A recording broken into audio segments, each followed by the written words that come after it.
Kamala Harris will embark on a risky media tour over the next week, especially risky if there is a hurricane hitting. We say risky because even sometimes friendly media organizations trip her up. You can see her schedule there.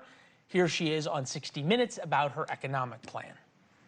My plan is about saying that when you invest in small businesses, you invest in the middle class. But pardon me, Madam Vice President, the question was, how are you going to pay for it?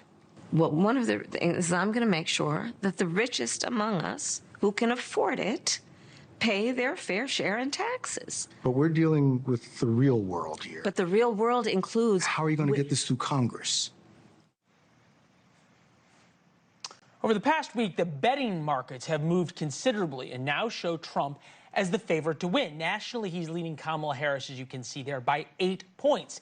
He's ahead 11 points in Pennsylvania, where the economy remains a top issue for voters. Scott Tranter is here, Director of Data Science for our partners at Decision Desk HQ, a resident data nerd. Okay, the betting markets is where you live. That's sort of the idea here.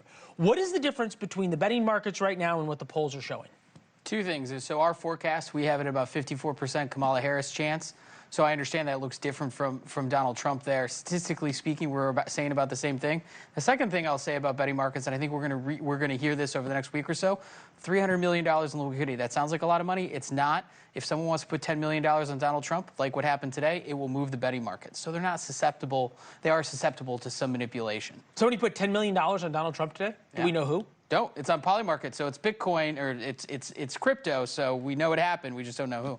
Fascinating. All right. Yeah. Well, so look, the betting markets, though, are leading indicators. The momentum right now is unquestionably on Donald Trump's side. Yes. Yes. Okay. So you think about that. Now you've got Kamala Harris out, this big media tour blitz. She is totally, shall we say, run a conservatively media-based campaign in terms of how much she's talked. Here she is on the podcast, Call Her Daddy. Take a listen. I saw the governor of Arkansas said, "My kids keep me humble." Unfortunately, Kamala Harris doesn't have anything keeping her humble. How did that make you feel? I don't think she understands that there are a whole lot of women out here who, one, are not aspiring to be humble. Now, this is not the 1950s anymore. Families come in all kinds of shapes and forms.